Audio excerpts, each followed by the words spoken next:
Coming up on Mountain News this morning, we take a look at how one Kentucky hospital is preparing for more critical cases of COVID-19 as case numbers surge in the Commonwealth.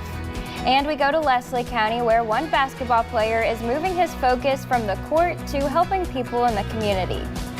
And we share the story of one war veteran who recently died days after testing positive for COVID-19 in Boyd County. Dedicated to Eastern and Southern Kentucky, this is WYMT Mountain News This Morning. Good morning, I'm Katie Cook. It is Thursday, April the 9th, and your time is about 6:01. Let's check in with Brandon Robinson for a look at your forecast this morning. Brandon, it was still a little bit wet outside when I left this morning where it was raining overnight, but it looks like that should dry up pretty soon, so it shouldn't be a problem for people traveling. It shouldn't be. We'll have a couple of spots that still have some soggy conditions in them this morning with some stray showers still hanging out, but again, you're right. For the most part, the bulk of the rain is out of here. Let's take a look at Live Pinpoint Doppler radar. And again, we're looking at some stray showers across parts of the Kentucky River and the Big Sandy, but most of those have gone by the wayside. Visibility getting rough in some areas. Harlan less than 1 mile visibility. Jackson and Hazard taking a hit down to 3 miles both apiece, and then 7 over in Pikeville this morning. Temperatures across the board in the 50s area wide. We're looking at 53 in Harlan this morning, Pikeville 2, 55 in Logan, Jackson, Hazard, Prestonsburg 57, London, Moorhead, Irvin, and Jacksboro there this morning. Forecast will get down to eventually about 52 later this morning, or about 55 right now. 56 is what we'll rebound to a little bit later this afternoon as the rain ends, and a snowflake or two can't be ruled out. I don't have a whole lot of confidence in it, but temperatures will get chilly in the overnight hours, down close to freezing. Rest of the forecast on the way here in just a little bit. Katie? All right, thank you, Brandon. The Commonwealth of Kentucky saw its biggest one-day increase in COVID-19 cases yesterday for the second day in a row. 204 cases were reported during Governor Beshear's news conference, bringing the total to 1,346. 8 more people have died, bringing the state's death toll to 73. Here in southeastern Kentucky, we learned that Pulaski County is now up to 28 cases. Those announcements come as the governor continues urging Kentuckians to donate surgical masks, non-latex gloves, and other personal protective equipment. You can drop off supplies at any Kentucky State Police post or call 833-GIVE-PPE. You can also visit giveppe.gov.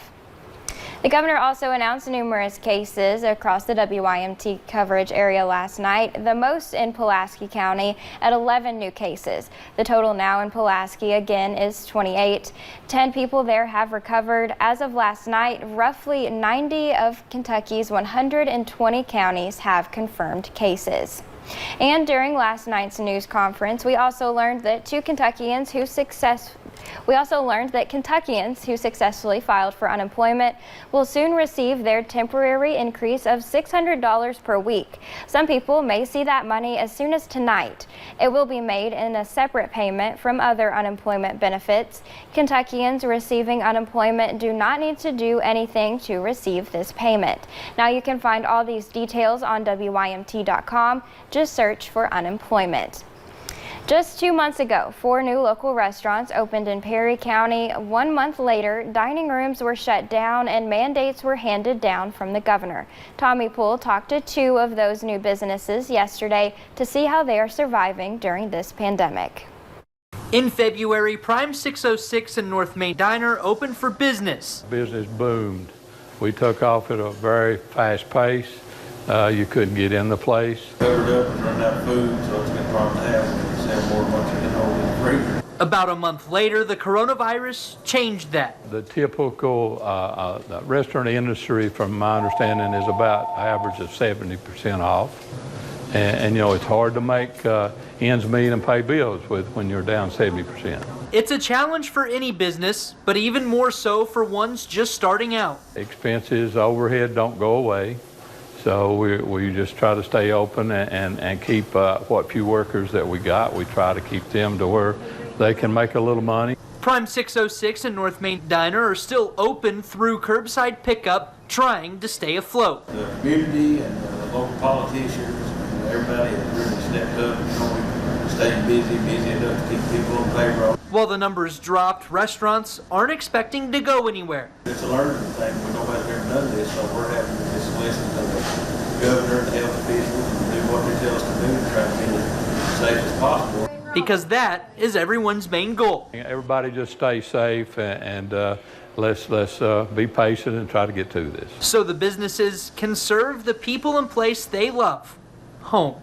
In Perry County, Tommy Poole, WYMT Mountain News. Again, both restaurants are still open for orders over the phone and pickup.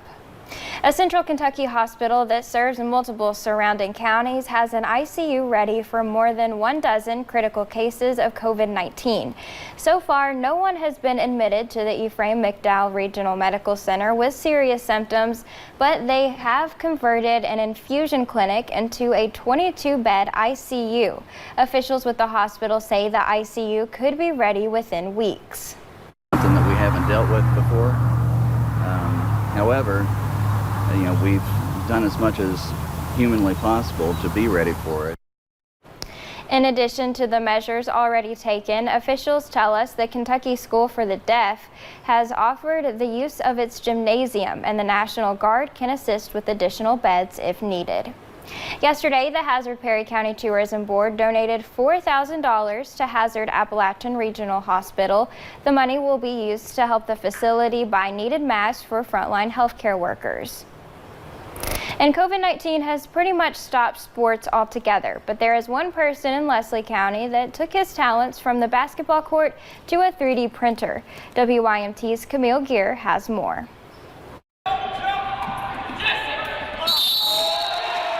On a typical day, you can find Justin Rice on the sidelines. Now's about the time we would start gearing up for summer ball. But now he spends his days using a 3D printer. I was contacted by one of my teachers that Home Health here in Leslie County had asked if we could print some. Making so-called Montana masks. Final product. And I thought, I got to cut that time down.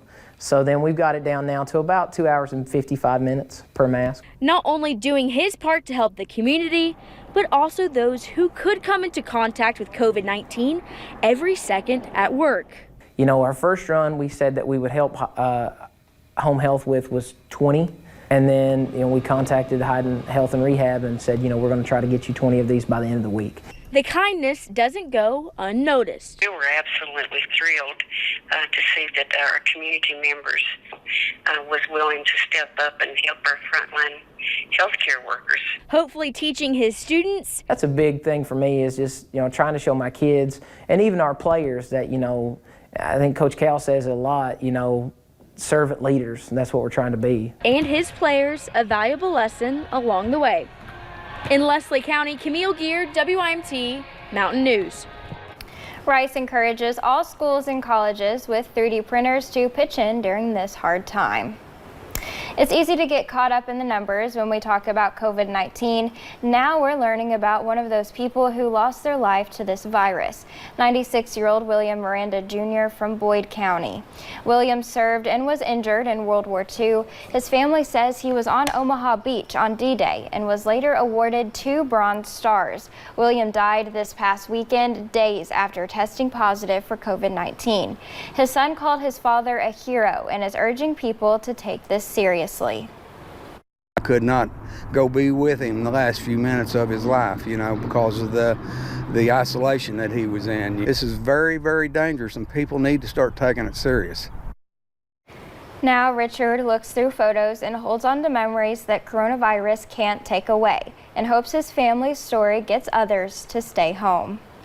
One Floyd County family is mourning the death of Justin Setzer, an Eastern Kentucky native who died in Ohio last month as a result of COVID-19. Former WYMT reporter Sean Allen says his Uncle Bo was one of the most caring people he knew, always musical and always working hard. He says the family cannot explain the devastation of not being able to be by his side. No matter the time, he was always there and he would always show up. But at his greatest time of need, nobody could be there for him. Nobody could be there for him. He had to lay in that hospital bed fighting for his life all alone. Allen says being a concerned citizen during this time is the best way to make sure you do not contribute to putting another family in this same situation.